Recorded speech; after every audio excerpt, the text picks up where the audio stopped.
Bonsoir à tous. L'Olympique de Marseille, comme je vous l'ai dit, vous le savez maintenant, va avoir un match ultra capital, ultra important, ce soir au Vélodrome devant plus de 60 000 supporters à la maison au Vélodrome.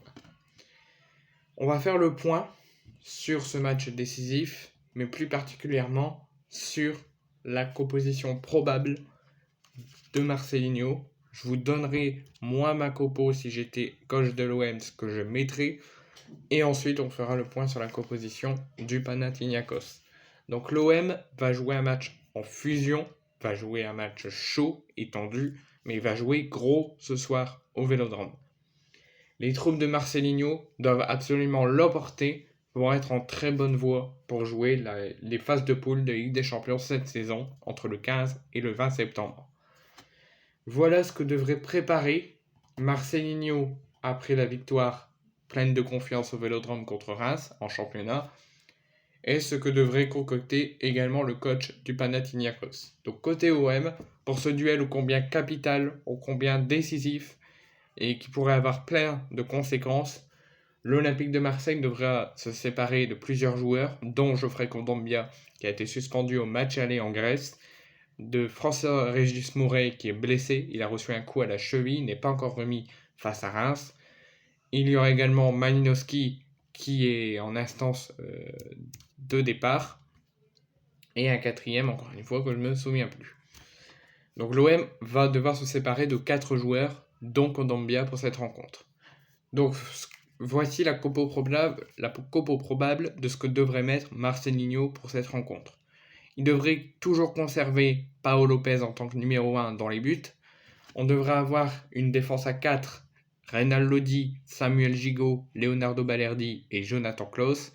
Au milieu, Rongier et Verretou. Donc on devrait avoir 2 milieux en tant que milieu de terrain. Et en attaque, on devrait avoir une attaque à 4. Ounahi et Sarr dans l'aile. Ounahi à l'aile gauche et Sarr à l'aile droite.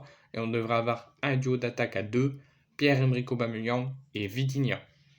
Je vais vous donner ma composition que moi je mettrai pour cette rencontre. Celle que je viens de vous dire, elle est probable, elle n'est pas encore officielle. Elle devrait sortir dans moins de 2 heures, à peu près vers 20h, une petite heure avant la rencontre. Celle officielle. Et j'en ferai une vidéo, je vous la communiquerai. Voici ma compo que moi je mettrai. Elle ressemble un petit peu à la composition probable de Marcelinho, mais avec quelques changements. Je conserverai Pau Lopez au but. Je conserverai la défense à 4. Reynald Lodi à gauche, Jonathan Klaus à droite. Je mettrai une défense centrale Mbemba Gigot ou Gigot Mbemba, peu importe. Au milieu, comme la composition probable, je mettrai un milieu à 2, mais pas Rongier Verretou, mais Rongier Guendouzi. Et en attaque, je mettrai en tant qu'ailier gauche, en laine gauche, Ismaïla Sarr. À droite, Iliman Ndiaye pour faire 2 Sénégalais dans l'aile. Vous pourrez avoir beaucoup d'accélération et de contre-attaque. Et 2 attaquants devant, Aubameyang et Vitinha. Ou Aubameyang seul en pointe. Et je pense que ça sera une belle composition offensive. Celle officielle de Marcelinho qui mettra pour cette rencontre, je vous la communiquerai dès qu'elle sortira. Et si vraiment je n'ai pas la possibilité de vous le communiquer en vidéo, je vous le mettrai dans l'onglet communauté, comme d'habitude. Sur ce, allez l'OM et on gagne ce match.